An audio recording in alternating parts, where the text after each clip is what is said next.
Hello and welcome back to the Messy Success Podcast. I am your host, Elizabeth Henson. Today's episode is a special one. This is my 40th birthday week. So I decided that I wanted to bring that energy to the podcast. I typically am not one to talk about my birthday or acknowledge my birthday, but for some reason, 40 just feels different. It feels like it is worthy of a celebration of some kind and acknowledgement, reflection, goal setting, moving forward, all the things. So, what I did for this episode is I set up 5 things that I'm letting go of, 5 things that I'm letting in, and then like a fun little manifest list or wish list for the next 10 years. And I just think this will be fun to reflect on, when I come upon my 50th birthday. Let's go back and visit my 40th and see how I did. Because I didn't do anything like this for my 30th birthday. I remember my 30th birthday being way easier than my 29th birthday. When I turned 29, I was really sad to see my 20s go. And I didn't feel that at 39, and I don't feel that going into 40. 40 really feels like a fresh start.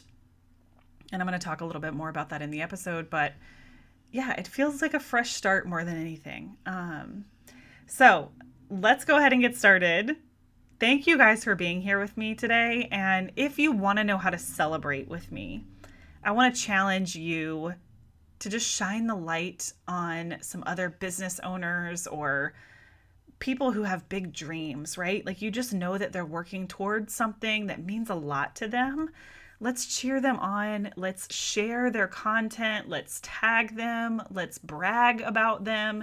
Nothing would make me happier on my birthday than to just see as many people as possible shining the light on others. Can you do that for me? That would be awesome. Okay, let's get going.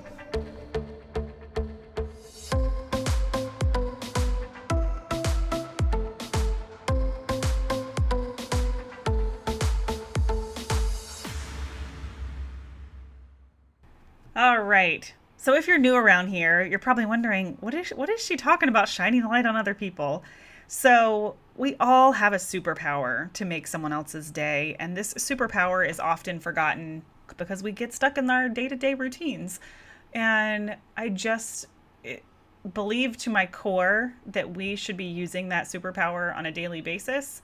And that's just using that gift that we have to actually change someone else's day. And I bring it into business because, I remember that first year growing my photography business, oh my gosh, just working so hard to get people to follow my page and, to share the work that I was doing. And, I was so blessed to have a community that really cheered me on and shared my work, but I just knew how much each person meant. And I was so honored, right, for each client and for each person. And I still feel that way. And we all still have this stupid, social media energy, right, where we work so hard to put our business online. And that comment, that share, that is our marketing. That is 2022, that is our marketing. We're not putting ads in newspapers or ads on billboards like the old days. We are all relying on social media. And we're at the mercy of social media's algorithms, which you guys all know how I feel about that. I talked about it in another episode, but the truth is it matters. And every person that likes our stuff is helping more people see our stuff. And it's free. And it's such a shame to me when I see friends not supporting friends, right? And it's not like this active, oh, I'm not going to support them. But they're not using their gift. They're not using this superpower, to acknowledge someone else in their hard work. Or, people who aren't acknowledging their mentors. I remember I used to have my mentors front and center on my website. Oh, you want to learn what I've learned? Here's the people that I've learned from. And we all need to be leaning into that gift. And when I was thinking about how to incorporate my birthday into my business, I thought about a giveaway or a promotion or what can I do to get more sales? And then I was like, no, this is all I want. Like, this feels right. Like, nothing makes me happier when I look out, at my community and I see people supporting each other and the ripple effect of the message that I'm spreading and the work that I'm doing. That's my fulfillment. That's what makes me happy. Like to see, Sarah shouting out Sally and Carrie giving shout outs to Angie, and just to see everyone supporting each other. That's what makes me happy. So if you want to celebrate my birthday with me, that's all I ask. And we are going to share some templates inside the community builder that you can use. But of course, there's no wrong way to support someone else. So support someone else. Tag me if you do, so that on my birthday I just get like blown up with people shining the light on other people. And I realize this episode might come live after my birthday, but let's just do it anyway, okay? All right, let's get started on the actual content of this episode. The first thing I'm going to be talking about is 5 things that I am letting go of as I leave my 30s behind and enter my 40s. Number 1 is kind of funny. I'm letting go of this whole idea of a clean house and a curated, decorated, keep up with the Jones interior of my home. And I used to struggle with this a lot, and I feel like the last 2 years I've really let go of it. But I would get really grumpy, for lack of a better word, at like, oh my God, if I watched like an HGTV or something, like now I want to do all these projects and that's not how we need to be spending our money right now. That's not a priority right now. Like my husband and I have been saying we were going to buy a headboard for years, but it's like, why? But there is this part of me that just one day's the shiitake out of that concept. Like one day I'll have the inside of my house like presentable for anybody to walk in at any moment. And it's kind of just a bunch of crap. Like that's just one of those things that I just am letting go of. Like our house is, not ready for Southern Living magazine. We take so much pride in it. My husband always has the outside looking amazing. My husband is so proud of our home, and I'm proud of our home too, but like women see it differently, right? Like women think about the impression that they're making when somebody walks in, and how clean are their frickin' baseboards, and is the cabinet dusty and is it too cluttery? Oh my gosh, like I don't care, but I do like feel that when someone comes over, right? Oh my God, are they going to judge me? But the real truth about my house is like my kids are all over. Like their artwork is all over the walls, crayon on the walls or an actual piece of paper. Like it's just everywhere. And I've just kind of decided like I don't want to worry about the presentation of things, when my kids are having some of their best memories. So I'm letting go of that. If you ever come over, just be ready for like the ultimate kid house. There is not a room that does not have kid stuff in it. Not one. Probably not even a hallway. So I'm letting go of that.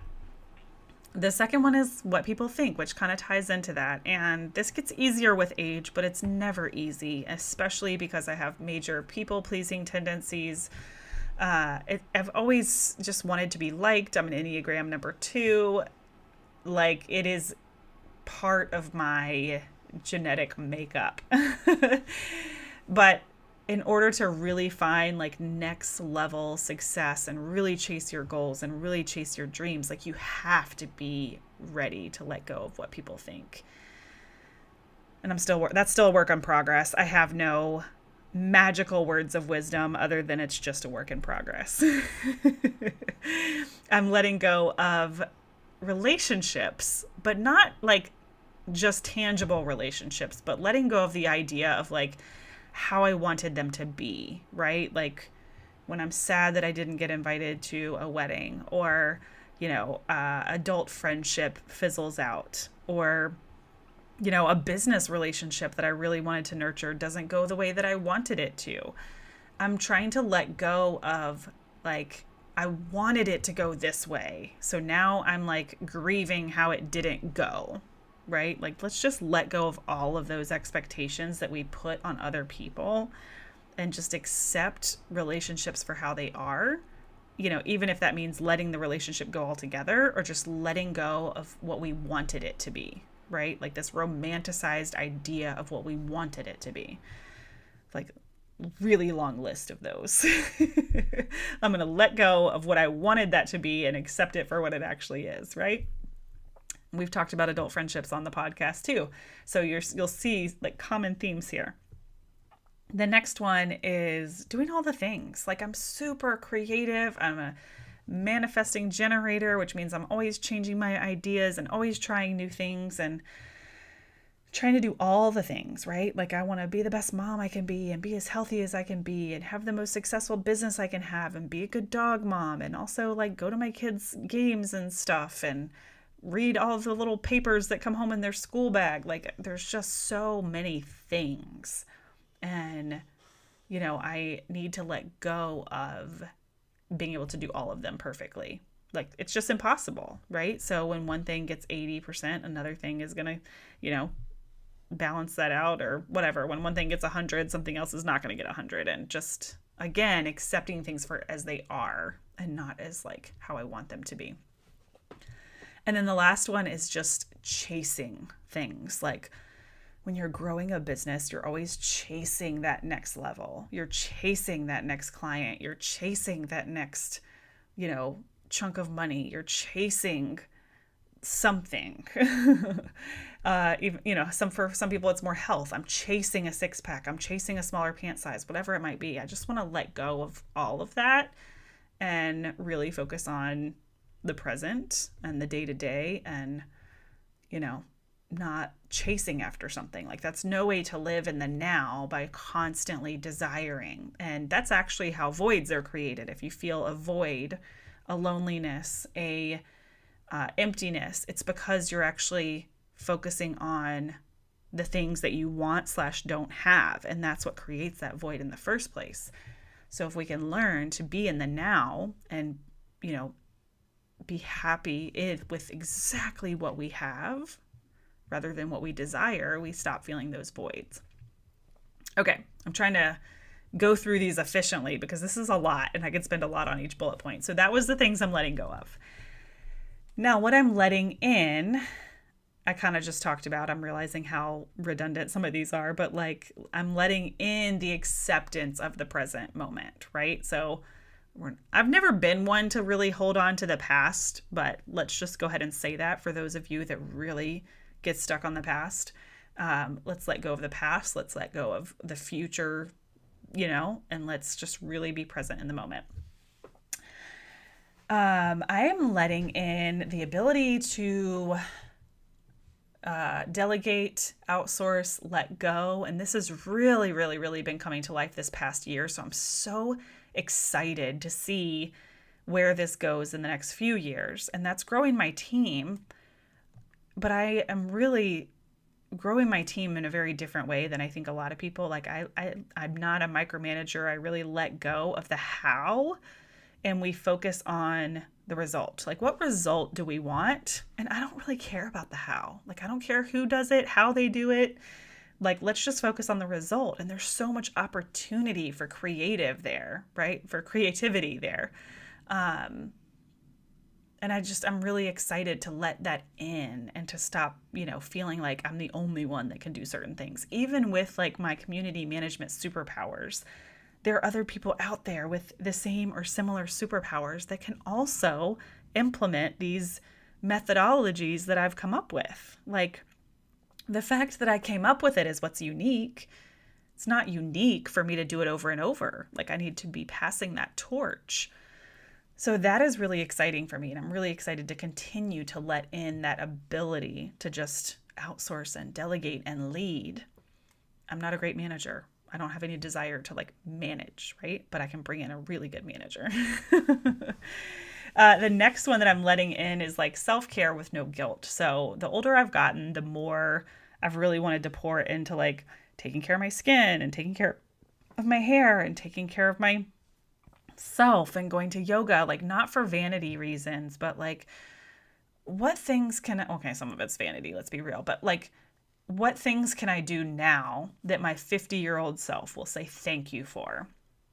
And that's what really drives me when I go to yoga. It's not like, let me go to yoga right now so that I can focus on losing weight or, tightening things up or whatever. I really am thinking about that long term. Like, if I can continue to go to yoga, 2 times a week, sometimes more, sometimes less, but like every week for the next 10 years, like how much will my body say thank you? Because I know what it's like to go so long without any type of exercise. So if I can just maintain something, like I love yoga, I love how it makes me feel. 2 days is kind of like my minimum, but gosh, I feel amazing when I go more than that. But if I can just like do that in the long term, and not feel guilty about how much it costs, not feel guilty about how much it costs to keep up with my hair or my skin, and just think like my 50-year-old self is just saying, thank you, thank you, thank you. So I'm excited to continue to lean into that, going to the spa, like just really taking care of myself. I know self-care is, kind of a buzzword, but I just think it's really important, especially in like this fast pace environment that we live in. And the next thing is like to be okay with doing my best. Like, I wouldn't consider myself, a perfectionist or anything like that. I'm very actually, type B, but there are a lot of times where I just have to constantly say like, your best is good enough. You did your best. Like you're trying your hardest.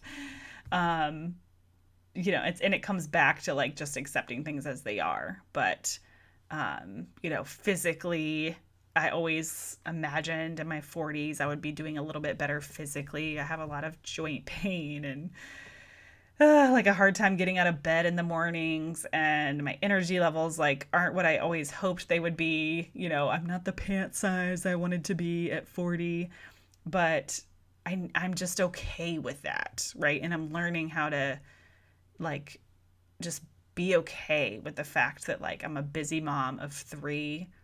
If I was just by myself, I'd probably be working out like twice a day, but I'm not by myself, right? Like I have a lot of, balls in the air to balance and juggle, and I'm doing my best, right?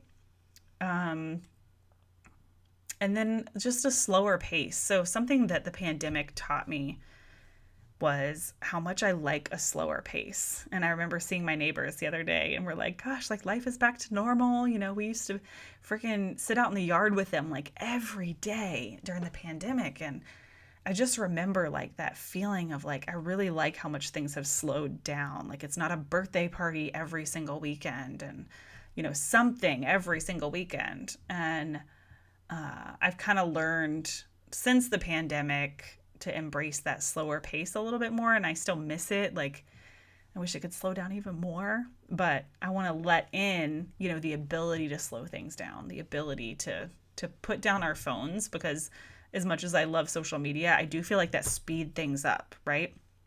Speeds things up. One of my friends who did like a 3-month sabbatical from social media, that was her biggest takeaway, is like life slowed down. I'm not in a rush or checking notifications. So I want to let some more of that slower pace energy in. Okay, now let's talk about the manifest list / wish list. Sorry, words are hard today.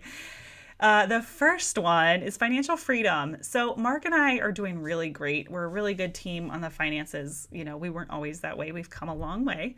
And we're comfortable. But any extra, like when there's extra, if there's extra, it's like I hate that feeling of like it's pulling from one bucket to go into another. So for example, like one thing I'm asking for my birthday is like I really want to go to Hawaii to see my friend, for nothing other than selfish reasons, that I want to visit Hawaii. I've never been. I want to go before I die. My best friend lives there.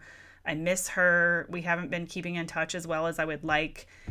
but I know she would welcome me with open arms. And I just want to go to Hawaii. But I feel an intense amount of mom guilt to just do it because that investment will pull from a family vacation, the possibility of ever going to Disney, you know, whatever trip that we want to do for our children, like it's going to pull from that because no matter what, like if I choose to make this investment to go to Hawaii, I've got to pull that from somewhere else. And while Mark and I are comfortable, we're not in the like excess, right? Like we always have to decide every month. It's what are we going to prioritize? What are we going to prioritize? And like that's kind of exhausting. And I'm so grateful that, you know, we are at least like making it on a month to month basis, right? And our debt has gone down significantly. We're really close to being debt free aside from the house. But I want to take that to like the next level. And, you know, I really would like to see my business be what takes us there. And Mark's doing amazing in his job too. I don't want to take any credit from that. But like just one of my personal goals is like I'd like to really see my business grow in a way that blesses our family on like the next level. I'm grateful for how far it's gotten us. My business has always done well. I've never, you know, had to go out and get a job. My business is always provided, but I want to next level that. So that's number one is the financial freedom. In the next 10 years, I'd really like to see that be next level from where we are now. I want a team of like happy and fulfilled humans. I feel like I already have that, but we are in like our infancy. Like my team members are only working a couple hours a week. I really want to take that to the next level. And, you know, I do refer to myself as a CEO, but like I want a next level, like really have employees, not just contractors. I don't care how big the team is. This isn't a numbers thing, but I want to have really like happy, fulfilled like human beings. I want to have the ability to learn and take in everything that I need to grow to this next level, right? Like I want to manifest or attract everything that I need to help me learn to get to this next level because I don't have those tools right now or else I'd already be there, right? So it means I'm still needing to like hunt and gather and get the tools that I need to make it to the next level. So I just want to be super open to receive those lessons. In the next 10 years, I want to be the healthiest version of myself. And there's a transition that I've been feeling where like I'm done having kids. Like I'm done with that roller coaster of pregnancy, childbirth, postpartum, repeat, right? Like my last decade was spent having children and that is done. Like it is just me in charge of my own body. I don't have to share my womb anymore. So there's no more excuses, right? There's no more like of the hormonal fluctuations other than whatever thyroid issues continue to happen. But I really want my 40s to be for the healthiest version of myself.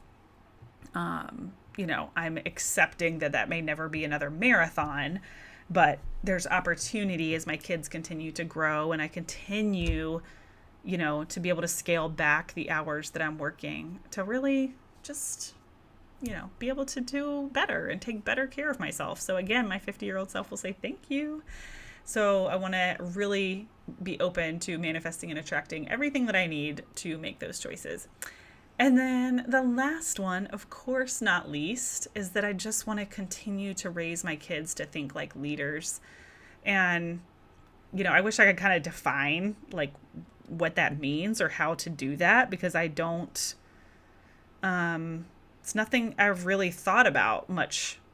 You know, I just try to raise them to be good human beings, but they're getting older now and they're in situations where they can really start using some leadership skills. And I don't mean like a leader, like always raising their hand, sitting in front of the class, like, you know, being the line leader. I don't mean any of that. I just mean thinking for themselves, not letting what other people think hold them back from what they think is right. leading by example, not necessarily by like, hey, look at me, right? So I don't know what I need to like continue to work on that, but I know that that's important to me. And I don't care how outgoing or introverted or extroverted or what kind of grades they get. I just want to raise them to really know that they have everything they need, right? And I think if people can constantly have that reassured feeling of like, I have everything I need, then we have less of those voids. We have less mental health issues. We have less, disappointed feelings because we can just wake up every morning and know that we have everything that we need. And I think that is a trait that leaders embody. And, I've talked about it before, but that was a huge turning point for me in my business was when I realized like I have everything I need. I can help people by just walking down the street. I don't need a house. I don't need a car. I don't need a computer. Like nobody can take my gift of being able to help people away from me. And once you really learn to accept that, you learn that you have everything you need. Of course, I desire more financial freedom, but I don't wake up in the morning like I need that to be happy, right? It's just something I desire, something that would make my life easier and I can help more people, right? Like I have so many big dreams for my business and how I want to help people and create a ripple effect. And that's all I want for my kids. I want them to know that they have everything they need within themselves. And I think that's what raising your kids to be leaders looks like. They don't have to rely on anybody else to go out in the world and get what they want, Cool. So that's it. That was my letting go list, my letting in list, and my manifesting list. And it's funny because I just kind of, jotted them down and didn't realize they're all kind of the same. So we'll see what my 50-year-old self has to say about all of this and what that looks like 10 years from now. It's funny how 10 years can feel like so far away, but at the same time, you look back and you realize how fast it's gone. Like I was 30 yesterday. What's happening? But thank you guys so much for being here. Please, please, please celebrate with me. Shine the light on someone else. Tag me so I can just see that ripple effect out in the world. You guys are truly awesome for being here. Your time and your energy is the greatest gift. So thank you for donating that. Thank you. See you guys later.